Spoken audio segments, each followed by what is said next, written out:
नमस्कार दोस्तों, स्वागत है आपका आपके YouTube चैनल एक स्टडी पॉइंट में। दोस्तों, हमने पिछली क्लास में हिंदी व्याकरण स्टार्ट किया था। हिंदी व्याकरण के हमने जो टॉपिक पढ़े थे एक बार हम सबका रिवाइज कर लेते हैं। एक टॉपिक स्टार्ट किया था हमने वर्ण विचार वगैरह, ठीक है। तो हमने ये सिलेबस डिस्कस किया था सारा। इसमें सर्वनाम, विशेषण, वचन, लिंग, ये सारी काफ़ी सारी चीज़ें थी। उसके बाद में वर्ण विचार स्टार्ट किया था, जिसमें वर्ण की परिभाषा देखी थी। मुख से निकलने वाली ध्वनि वर्ण होती है, इसके दो प्रकार होते हैं, स्वर और व्यंजन।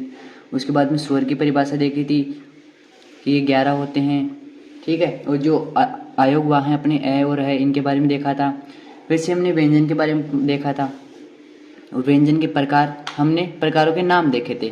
तो पहला प्रकार स्पर्श व्यंजन, दूसरा अंतस्थ व्यंजन, ऊष्म व्यंजन, और जो अन्य प्रकार की श्रेणी में आता है वो इसका संयुक्त व्यंजन, ठीक है। तो आज हम पढ़ेंगे आगे स्पर्श व्यंजन। देखो, स्पर्श व्यंजन की संख्या होती है 25। अब देखो 25 संख्या में तो कहाँ से लेकर कहाँ तक आते हैं। तो अगर हम बात करें तो इसमें 5 वर्ग आते हैं। वर्ग का मतलब जैसे क वर्ग है, च वर्ग है, ट वर्ग है, त वर्ग है और प वर्ग है। तो स्पर्श व्यंजन में क कबूतर से लेकर मैं मछली तक जो अपना व्यंजन आता है वो आते हैं इसमें। तो ये होते हैं 25, जिसमें क, ख, ग, अण, इनका उच्चारण होता है कंठ से। उसके बाद में च वर्ग में आते हैं च, छ, ज, झ और अण, इनका उच्चारण होता है तालु से, ठीक है। उसी प्रकार ट वर्ग आता है, त वर्ग आता है। जैसे ट वर्ग की बात करें, ट, ठ, ड, ढ और अण, ये होता है मूर्धा से, ठीक है। मूर्धा होता है अपने जो मुख का ऊपर वाला हिस्सा होता है ना, उसकी बात करते हैं, ठीक है। उसके बाद में त वर्ग की बात करें, त, थ, द, न, ये वाले ये आते हैं दांत से। दांत आप सब जानते ही हो। लास्ट हम बात करें प वर्ग की, तो प, फ, ब, भ और म, ये होते हैं होठ से। तो समझ आ गया, स्पर्श व्यंजन की संख्या होती है 25। उसके बाद में आता है अंतस्थ व्यंजन। इनकी अंतस्थ व्यंजन की संख्या होती है 4, ठीक है। तो अंतस्थ व्यंजन की संख्या होती है 4। अगर अंतस्थ व्यंजन देखो शब्द में, जिनका आंसर है ना शब्द में छुपा, स्पर्श व्यंजन का मतलब है कि अपने मुख के किसी ना किसी जो हिस्सा होता है उसको स्पर्श करते हैं, इस वजह से इनको बोलते हैं स्पर्श व्यंजन। अंतस्थ व्यंजन का मतलब है इनकी आवाज मुख के अंदर ही रहती है, ज्यादा ये आपस में स्पर्श नहीं करते, जैसे होता है य र ल व। ये अपने 4 है अंतस्थ व्यंजन, य र ल व। स्पर्श व्यंजन की अगर अपेक्षा इनको देखे तो ये कम, अगर हम देखें तो स्पर्श व्यंजन भी टच होते हैं, ये भी टच होते हैं, लेकिन फर्क इतना है कि स्पर्श व्यंजन का जो हिस्सा है वो ज्यादा टच होता है और इनका कम होता है। तो ये अंतस्थ व्यंजन है 4, य र ल व। उसके बाद में जो नेक्स्ट व्यंजन आता है वो आता है ऊष्म व्यंजन। ऊष्म व्यंजन की संख्या है 4। ऊष्म का मतलब क्या होता है? गर्म होता है, ठीक है। तो ऐसे व्यंजन जिनका उच्चारण करने पर हमें गर्म हवा दे, जैसे आपके सामने है स और है। अगर इनके आगे देखो, अगर बोल के देखो ना, तो मुंह के आगे हाथ लगाना, स, तो ऐसे क्या है, उच्चारण में गर्म हवा आती है। इस वजह से इनको नाम क्या दिया गया है? ऊष्म व्यंजन। तो इनकी संख्या कितनी है? 4, ठीक है। तो स्पर्श व्यंजन 25 है, अंतस्थ व्यंजन 4 है और ऊष्म व्यंजन भी 4 है। उसके बाद में जो अन्य प्रकार हमने देखा था संयुक्त व्यंजन, उनकी संख्या है 4, ठीक है। तो वो है, देखो संयुक्त व्यंजन इन्हें इसलिए बोलते हैं क्योंकि ये 2 व्यंजनों से मिलकर बनते हैं, ठीक है।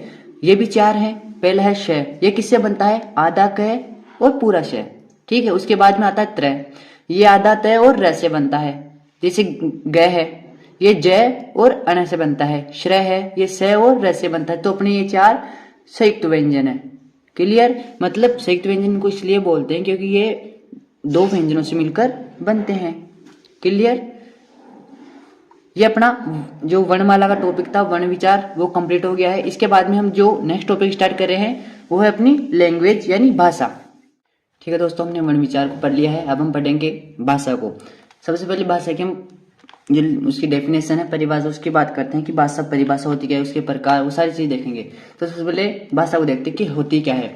तो भाषा वह साधन है जिससे सूचनाओं व विचारों का आदान प्रदान होता है। यानी अपनी जो लैंग्वेज है एक ऐसा साधन है या एक ऐसा माध्यम है जिससे व्यक्ति अपने कोई भी उसके विचार हैं या कोई भी सूचनाएं हैं उनको वो दे भी सकता है और ले भी सकता है, ठीक है। तो ये होती है अपनी भाषा। उसके बाद में भाषा के मुख्य 2 प्रकार होते हैं।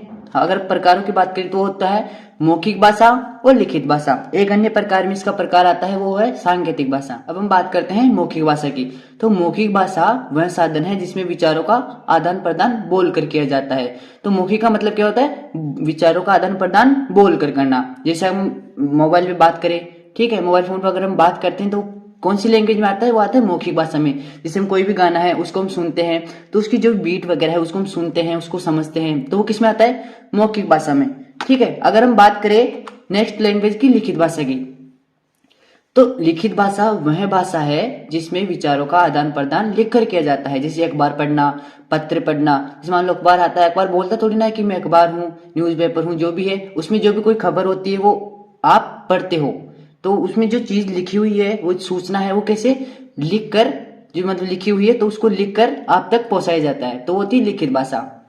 जैसे मान लो किसी का आपके पास लेटर आ जाए तो वो भी कौन सी भाषा का रूप होगा, लिखित भाषा का रूप होगा। ठीक है। अब हम बात करें सांकेतिक भाषा। सांकेतिक भाषा वह भाषा होती है जिसमें विचारों का आदान प्रदान इशारों या संकेत के माध्यम से किया जाता है। इसमें ना तो बोला जाता है ना लिखकर बातचीत की जाती है, इसमें इशारों के माध्यम से बात की जाती है।